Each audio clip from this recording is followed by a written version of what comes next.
भगवान प्रेमधर रसिया मनमोहन मुरली वाले चितचोर किसी का कर्जा अपने सिर पर नहीं रखते। विदुर जी की आंखों से झरझर आंसू बहे गए। भैया और क्या कहा भगवान ने हमारे लिए। उद्धव जी बोले कहा तो बहुत कुछ है, पर वो सब उपदेश आपके लिए मैत्रेय मुनि को दे गए। आप उनको जाकर मिलो। तो वो कहाँ मिलेंगे? होंगे कहीं किसी तीर्थाटन में। जैसे ही इतना सुना तो तुरंत श्री विदुर जी मैत्रेय मुनि के दर्शन के लिए चल पड़े। बद्री विशाल की ओर चले तो हरिद्वार गंगा तट पर मैत्रेय मुनि से मिलन हुआ। तो मैत्रेय जी बोले भाई विदुर जी आप ठीक मिल गए, बहुत दिन से आपका कर्जा लिए, आपका बोझ लिए हम डोल रहे। आप अपना भगवान का दिया हुआ उपदेश लो।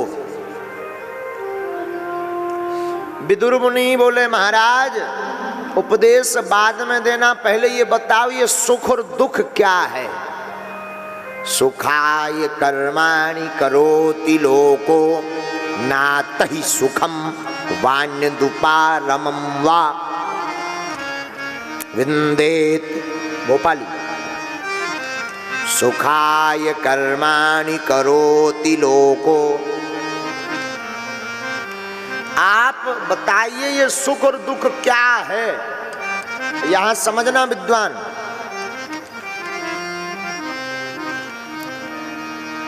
कामना के कांटा को दुख कहते हैं और दुख की निवृत्ति को सुख कहते हैं। कैसे? अभी आपके पास मोटरसाइकिल है, मोटरसाइकिल फटर फटर, और आपके मन में आ गया कि अब हमारी खुद की कार होनी चाहिए। अब जब तक कार नहीं हो जाएगी तब तक दुख लगा ही रहेगा। पड़ोसी की जितनी बार कार देखोगे 50 ग्राम खून भरेगा। बस इसी का नाम है दुख। और सुख क्या है? कार मिल गई, लिव गई तो एक दो दिन तो कार ही में लेटने का मन करता है। अब बिस्तर यही में डाल लें, पोंछा लगाएगा, बार बार शीशा ऊपर नीचे करेगा, लुगाई को बैठा के झट से ससुराल हो आएगा।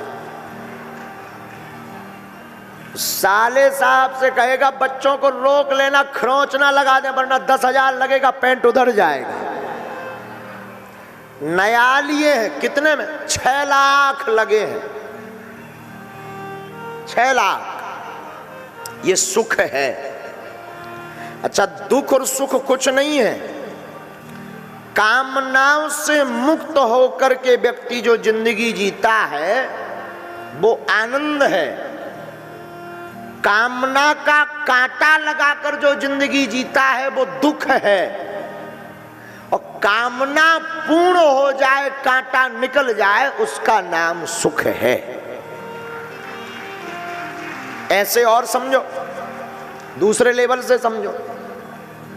किराए के मकान में रहते हो, अब जब तक खुद का मकान नहीं हो जाएगा तब तक तुम्हें दुख लगा ही रहेगा। मकान होना चाहिए, मकान होना चाहिए, मकान होना चाहिए। और धोखे से कोई व्यवस्था करके तुम मकान फ्लैट खरीद लिए तो गृह प्रवेश में ही जो दुख का कांटा था वो निकल जाएगा।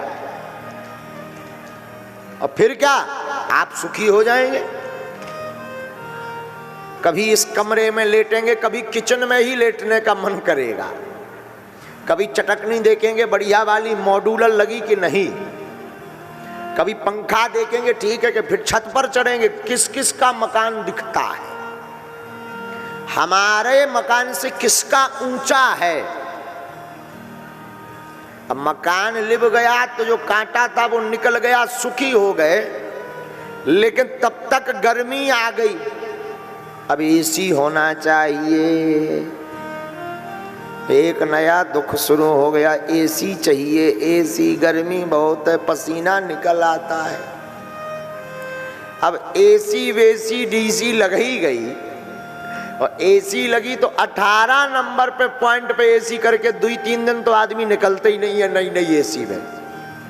वो 16 नंबर और 18 पे फिक्स करके ओढ़ के सो जाएगा, भले ही जुकाम हो जाए। हाँ, लेकिन 2-3 दिन वो निकलता नहीं है। अब एसी तो लिप गई, पर मार्केट यार भाई टेम्पू से जाते हैं, ऑटो से। खुद का बड़ा वाहन होता तो क्या कहना।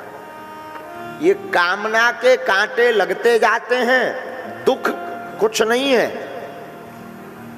संतोषम परमम सुखम नैराश्यम परमम दुखम। जो व्यक्ति संतुष्ट रहता है वो सदैव सुखी रहता है।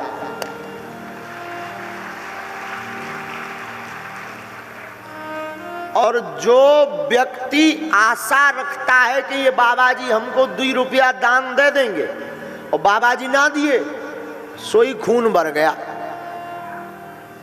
नैराश्यम परमम दुखम। इसलिए हम पुनः निवेदन करेंगे, आशा एक राम जी से, दूजी आशा छोड़ दे। नाता एक राम जी से, दूजा नाता तोड़ दे। आशा एक राम जी से, दूजी आशा छोड़ दे। भैया, नाता एक राम जी से, दूजा नाता तोड़ दे। विधि का विधान जान, विधि का विधान जान, विधि का विधान जान, विधि का विधान जान। हान लाभ सही है, जाहि विधि राखे राम, ताहि विधि रहिए। आशा एक राम जी से, राम जी से, राम जी से, राम जी से, राम जी से, राम जी से, राम जी से। हाँ, आशा एक राम जी से, दूजी आशा छोड़ दे। नाता एक राम जी से, दूजा नाता तोड़। ऐसा व्यक्ति सदैव सुखी रहता है। तो सुखी किस किस को होना है, जरा हाथ उठाओ। पक्का? ओ भाई, पेन कागज ना लाए हो तो चलेगा। एक काम करो, संसार से अपेक्षा रखना आज से ही बंद कर दो, और राम जी से अपेक्षा रखना आज से ही शुरू कर दो। यही सुख का मूल मंत्र है।